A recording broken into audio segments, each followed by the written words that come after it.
ನಿಮಗೆ ಸನಾತನ ಧರ್ಮದ ಬಗ್ಗೆ ನಂಬಿಕೆ ಇಲ್ಲ ಅಂತ ಹೇಳಿದ್ರೆ ಯಾವುದ್ರ ಬಗ್ಗೆನೂ ನಂಬಿಕೆ ನೀವು ಹುಟ್ಟಿ ಬೆಳೆದಿದ್ದೆ ಸನಾತನ ಧರ್ಮದಲ್ಲ ಸ್ವಾಮಿ. ಯಾರು ಹೇಳಿದ್ದು? ನೀವು ಇಲ್ಲಪ್ಪ. ಮತ್ತೆ ಯಾವ ಧರ್ಮದಲ್ಲಿ? ನಮ್ಮ ಅಪ್ಪ ಅಮ್ಮನ ಉದ್ದ ನೀವು ಹುಟ್ಟಿ ಬೆಳೆದ ಸನಾತನ ಧರ್ಮ. ನೀವು ದೇಶಾದ್ಯಂತ ಹೆಸರು ಮಾಡಿ ನೋಡಿ ಇಲ್ಲ ಅಂತಿದ್ದೀನಿ ನಾನು. ಯಾಕಿಲ್ಲ? ಮತ್ತೆ ಯಾವ್ದು? ಅಷ್ಟೇ. ನೀವು ಸನಾತನ ಧರ್ಮದ ಬಗ್ಗೆ ಅವಹೇಳನ ಮಾಡ್ತೀರಾ, ಟ್ವಿಟರ್ ಮಾಡ್ತೀರಾ. ನೀವು ಬೇರೆ ಧರ್ಮದ ಬಗ್ಗೆ ಯಾವಾಗ ಮಾಡಿದ್ರಿ? ಯಾವಾಗ? ನಿನ್ನೆ ಒಬ್ಬ ಮಂತ್ರಿಯ ಮಗ, ಸಿಎಂ ಮಗ, ನಾನು ಹೇಳ್ತೀನಿ ಕೇಳ್ಕೊಳ್ಳಿ ಸರ್, ಅವನು ಸಿಎಂ ಮಗ ನೀವು ನನಗೆ ಹೇಳಿ ಸನಾತನ ಧರ್ಮವನ್ನ ನಾಶ ಮಾಡ್ಬೇಕಂತ ಹೇಳ್ತಾನೆ. ಯಾವತ್ತಾದ್ರೂ ಟ್ವಿಟರ್ ಮಾಡಿ ಹೇಳಿದ್ರೆ ಅವನಿಗೆ ಖಂಡನೆ ಮಾಡಿದ್ರ? ನೀವು ಹೇಳ್ತಾ ಇದ್ದೀರಲ್ಲ, ನಿಮಗೆ ಸನಾತನ ಧರ್ಮ ಮಾತ್ರ ಸಿಗೋದು. ನಾನು ಸನಾತನ ಧರ್ಮ ಬಗ್ಗೆ ಮಾಡಿದ್ರಿ ಅದನ್ನ ಮೊದಲು ಹೇಳಿ. ಪ್ರಕಾಶ್ ರಾಜ್ ಸ್ವಾಮಿ ಸನಾತನ ಧರ್ಮನ ಖಂಡನೆ ಮಾಡ್ತಾ ಬಂದಿದ್ದೀರಾ. ನನ್ನೇನು ಬೇರೆಯವ್ರ ತರ ಅಂತ ತಿಳ್ಕೊಂಡಿದ್ಯಾ? ಕೆಲಸ ಇಲ್ಲದೆ ಜಗಲಿ ಮೇಲೆ ಕುತ್ಕೊಂಡು ಅರಟೆ ಹೊಡಿ ಅದಕ್ಕೆ. ಹೌದಾ ಅಲ್ವಾ? ಅದನ್ನ ಎಲ್ಲದಕ್ಕೂ ಉತ್ತರ ಕೊಟ್ಕೊಂಡ್ರಕ್ಕಾಗಲ್ಲ. 24 ಗಂಟೆ ಫೋನ್ ಇರ್ಬೇಕು ನಾನು ಅವಾಗ. ಸೊ ಪ್ರಧಾನಮಂತ್ರಿಗಳು ಎಲ್ಲದಕ್ಕೂ ಉತ್ತರ ಕೊಟ್ಕೊಂಡಿರ್ಲಿ, ಬಟ್ ನೀವು ಎಲ್ಲದಕ್ಕೂ ಅಲ್ಲ, ಕೆಲವು ಉತ್ತರ ಕೊಡಬೇಕು ಅವರು.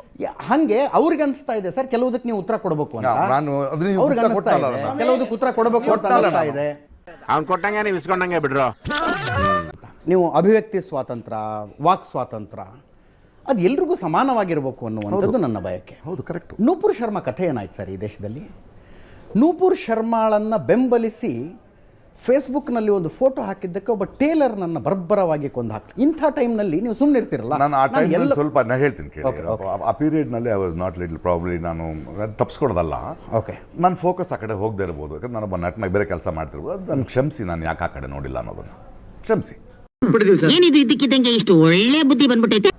ನಾನು ಪಲಾಯವನ್ನ ಮಾಡ್ತಾ ಇಲ್ಲ, ಅದ್ರ ಆಮೇಲೆ ತಿರುಗಿ ತಪ್ಪದು. ನಾನು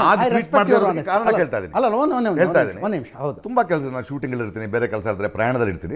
ಆ ಪೀರಿಯಡ್ ಐ ವಾಸ್ ನಾಟ್ ಸಾರಿ.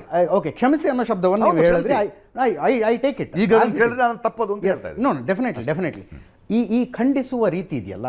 ಈಗ ಇಲ್ಲಿ ಕೆಲವರು ಕೇಸರಿ ಶಾಲ್ ಹಾಕೊಂಡು ಕೂತ್ಕೊಂಡಿದ್ದಾರೆ. ತಪ್ಪಲ್ಲ ನಾನು ಹೇಳ್ತಾ ಇರೋದು. ಈ ರೈಟ್ ವಿಂಗ್ ಯಾರೋ ಬಜರಂಗ್ ದಳದವ್ರು ಏನೋ ಅಧ್ವಾನ ಮಾಡಿದ್ದು ಅವ್ರಿಗೆ ದೊಡ್ಡದು ಅನ್ಸೋದಿಲ್ಲ. ಇನ್ಯಾರೋ ಮುಸ್ಲಿಂ ಫ್ಯಾನೆಟಿಕ್ ಅಧ್ವಾನ ಮಾಡಿದ್ದು ನಿಮಗೆ ದೊಡ್ಡದು ಅನ್ಸೋದಿಲ್ಲ. ಇದು ಗ್ಯಾಪ್ ಬೆಳೀತಾ ಇರೋದು ಆ ಕಾರಣಕ್ಕೆ.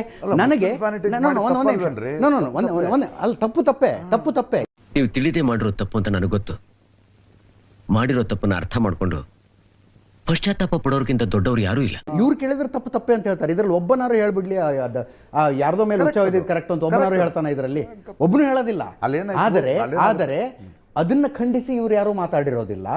ಹಂಗೆ ಡಿ ಜೆ ಹಳ್ಳಿ, ಕೆ ಜೆ ಹಳ್ಳಿನೋ, ನೂಪುರ್ ಆ ವಿಷಯದಲ್ಲಿ ನೀವು ಯಾರು ಮಾತಾಡಿರೋದಿಲ್ಲ. ಇದರಿಂದಾಗಿ ಈ ಗ್ಯಾಪ್ಗಳು ಜಾಸ್ತಿ ಆಗ್ತಾ ಇದೆ ಅಂತ ಅನ್ಸುತ್ತೆ ನನಗೆ. ಏನ್ ಸರ್ ಇಷ್ಟೆಲ್ಲ ಅವಮಾನನ? ಏನ್ ಮಾಡ್ತಾರೆ ಸರ್? ಮುಂದೆ ದೊಡ್ಡ ದೊಡ್ಡ ಸನ್ಮಾನಗಳನ್ನ ಸ್ವೀಕಾರ ಮಾಡಬೇಕು ಅಂದ್ರೆ ಇಂಥ ಅವಮಾನಗಳನ್ನೆಲ್ಲ ಸಹಿಸಿಕೊಳ್ಳಬೇಕು. ಎಲ್ಲರೂ ಕೇಳಿ ಮಧ್ಯದಲ್ಲಿ ನಿಂತ್ಕೊಂಡಂತ ಒಬ್ಬ ವ್ಯಕ್ತಿ, ನಾನು ಎಲ್ಲ ರೀತಿಯ ಧರ್ಮದ ಹೆಸರಿನಲ್ಲಿ ನಡೆಯುವ, ಮತದ ಹೆಸರಿನಲ್ಲಿ ನಡೆಯುವ ಎಲ್ಲ ಅಧ್ವಾನಗಳನ್ನು ಖಂಡಿಸ್ತೀನಿ ಅನ್ನುವಂಥ ಒಬ್ಬ ಮನುಷ್ಯನೂ ನಮಗೆ ಕಾಣಿಸ್ತಾ ಇಲ್ಲ. ಓಕೆ ಬಾಯ್.